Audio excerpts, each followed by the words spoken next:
اکتوبر میں ہو جائے گی؟ اس میں وکلاء کا جو مختلف بار ایسوسیشنز کا اعتراض ہے بڑے وکلاء کا، وہی ہے کہ جس ملک میں کامن لا ہوتا ہے وہاں 2 سپیریئر کورٹس نہیں ہوتی.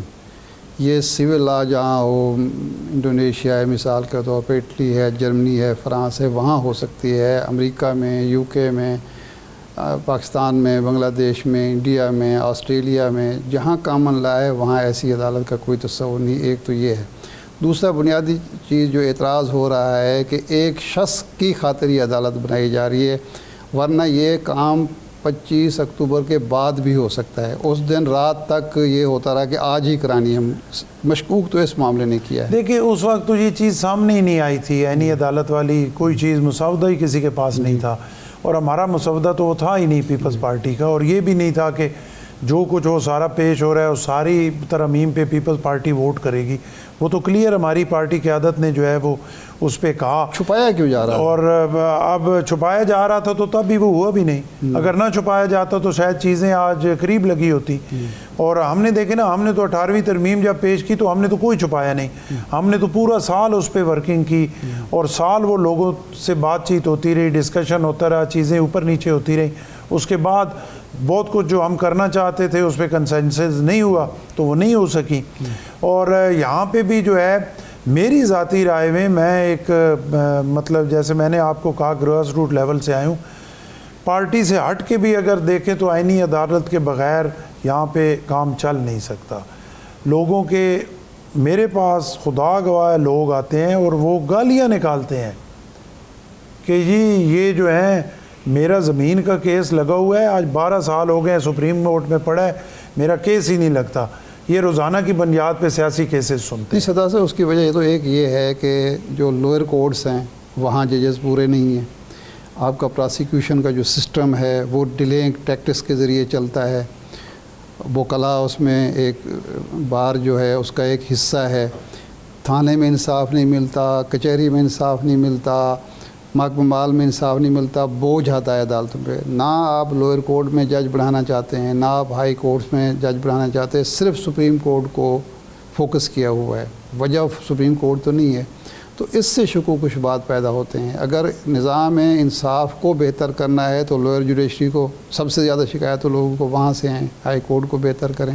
اس طرف تو کوئی توجہ نہیں ہے. اسی سے شک ہوتا ہے کہ اگر یہ 8 ججز والا فیصلہ نہ آتا تو نہ کسی کو میثاق جمہوریت یاد تھا، نہ یہ کیسز میں جو ڈیلے ہوتا ہے، نہ کسی کو یہ یاد تھا، نہ کسی کو یہ یاد تھا کہ جو ججز ہیں سپریم کورٹ کے وہ سیاسی بنیادوں پر بھرتی ہوئے. دیکھیں بات یہ ہے نا کہ پیپلز پارٹی تو اس پوزیشن میں نہیں نہ آئی. پیپلز پارٹی کو تو اسی وقت یاد آنا تھا جب اسے کوئی ہوپ تھوڑی سی نظر آئی. پیپلز پارٹی کو تو کبھی یہ موقع دیے ہی نہیں گیا نا کہ وہ چارٹر آف ڈیموکریسی یا کوئی اپنا کسی قسم کی کوئی عینی ترمیم یا کوئی آئین میں بہتری کرنا چاہتی ہے تو وہ اکیلے سے کر سکے. 8 سے 13 بھی نہیں کر سکتی تھی، 13 سے 24 تک بھی نہیں کر سکتی تھی. اب 24 میں پیپلز پارٹی کو یہ ہوپ نظر آئی کہ گورنمنٹ اگر کچھ ترمیم کرانا چاہتی ہے تو جو ہم چاہتے ہیں، جو ہم سمجھتے ہیں کہ ان کی وجہ سے ملک میں جو ہے وہ بہتری آئے گی اور چیزیں بہتر ہوئیں گی، تو ہم اپنی چیزیں جو ہے اس میں پٹ کریں اور اس ڈائلاگ میں، اس ڈسکشن میں شامل ہوں، اور اگر کوئی چیز ان کی مانے کچھ اپنی منوائیں اور چیزوں کو آگے لے کے جائیں. پیپلز پارٹی کی تاریخ میں یہ نہیں ہے کہ پیپلز پارٹی نے کبھی کوئی غیر آئینی کام کیا ہو. ذوالفقار علی بھٹو شہید سے لے کر آج آصف علی زرداری صاحب تک اور بلاول بھٹو صاحب تک ہماری تاریخ میں کوئی یہ نہیں کہہ سکتا کہ ہم نے کبھی کوئی غیر آئینی کام کیا. اور جب بھی پسند اور ناپسند کے فیصلے کیے گئے، اپنے پسند کے ججز لائے گئے، اپنے پسند کی چیزوں کو آگے لایا گیا، اس کے بینیفیشری ہم کبھی نہیں ہوئے، بلکہ اس کے جو نقصان ہوا وہ ہمیں ہوا، رگڑا لگا ہمیں ہوا، ہمیں لگا بینیفیشری باقی لوگ اس میں بنے. اب بھی پیپلز پارٹی کبھی بھی اپنی تاریخ پہ یہ داغ نہیں لگوائے گی، کوئی ایسا غیر عینی کام نہیں کرے گی کہ جس کی وجہ سے ہماری جو ایک لمبی جدوجہد ہے اور ہمارے شہداء کا خون ہے اور ہمارے شہداء کی جدوجہد ہے اس پہ ہم ایسا داغ لگوا دیں کہ جس کی وجہ سے آج میں کھلے دل سے آپ سے بات کر رہا ہوں تو کل میں بات کرنے کی پوزیشن میں ہی نہ ہوں. جی آپ اس کے حق میں ہیں کہ یہ جو نیا پیکیج ہے یہ 25 اکتوبر کے بعد پیش ہو تاکہ یہ تاثر نہ ہو کہ کسی ایک شخص کی خاطر سارا کچھ ہو رہا ہے. کوئی ایشو ہی نہیں ہے. جلدی میں جو چیز بھی ہوتی ہے وہ غلط ہی ہوتی ہے، وہ ٹھیک نہیں ہوتی. جب کنسنسس اس پہ بلڈ ہو جائے، جب تمام پولیٹیکل پارٹیز اس پہ ایگری ہو جائیں، اس ٹائم کے مطابق اسے ہو جانا چاہیے، چاہے وہ 25 اکتوبر سے پہلے ہو، چاہے 25 اکتوبر سے بعد ہو۔ کنسنسس نہیں بنتا، لوگوں کو اعتراض ہے، تو اس پہ ضد کرنے کی کیا ضرورت ہے؟ ڈائلاگ کے ذریعے ٹیبل پہ رکھ کے ڈسکس کریں، کچھ ان کی مانیں، کچھ اپنی منائیں، اور چیزوں کو آگے لے کے جائیں۔ اچھا، آپ کیا سمجھتے ہیں، کیونکہ پاکستان پیپلز پارٹی فلور کراسنگ کے خاصے خلاف رہی ہے، لیکن اب 63A والا معاملہ بھی ہے، اس پہ نظر ثانی بھی ہے، آپ کیا سمجھتے ہیں کہ جس سے امریکہ میں، برطانیہ میں، یورپ میں، دیگر جگہوں پہ ہوتا ہے کہ کوئی ممبر پارلیمنٹ پارٹی پالیسی کے خلاف بھی ووٹ کر سکتا ہے، یا اس کو منوً پابند ہی رہنا چاہیے جو پارٹی نے پالیسی دے دی ہے؟ دیکھیں، میرا تو خیال یہ ہے، میں پہلے بھی یہ ذاتی میری رائے تھی، اس وقت پارٹی میری کی بھی رائے یہ نہیں تھی، کسی اور پارٹی کی بھی یہ نہیں تھی، لیکن میری یہ ذاتی رائے تھی کہ کچھ چیزیں ایسی ہوتی ہیں کہ جو پولیٹیکل پارٹی، یہاں پہ وہ والی جمہوریت اتنی ابھی نہیں ہے، اور جیسے ابھی بہت ساری ڈسکشن ارشاد عارف صاحب کی، آپ کی، ہماری ہوئی، بہت ساری چیزیں آپ نے پوائنٹ آؤٹ کی، یہ بہت ساری چیزیں وہ ہیں کہ جن پہ شاید جو MNAs بیٹھے ہوئے ہوں، شاید ان کے دل نہ کر رہا ہو کہ ہم اس کو ووٹ کریں، لیکن وہ پابند ہوں کہ ان کا جو سربراہ ہے پارٹی کا، وہ چاہتا ہے کہ یہ والا بل جو ہے وہ پاس ہو، چاہے کوئی بھی ہے۔ تو میں ذاتی طور پہ یہ سمجھتا ہوں کہ اس پہ ضرور اگر جمہوریت ہے تو پھر جمہوری طریقے سے ہر ایک کی رائے جو ہے وہ اپنی ہونی چاہیے، لبرٹی اس پہ ہونی چاہیے، کچھ وہ تو محدود ہے نا، کچھ چیزوں پہ کچھ بالکل، یہ تو نہیں نا کہ بندہ جو ہے وہ ڈیولپمنٹ لینے کے لیے حکومت سے، یا نوکریاں لینے کے لیے، یا اپنے بھانجے بھتیجوں کو بھرتی کرانے کے لیے، یا اس کسی اور چکروں کے لیے ہر پالیسی میں ہی جو ہے وہ حکومت کے ساتھ ہو۔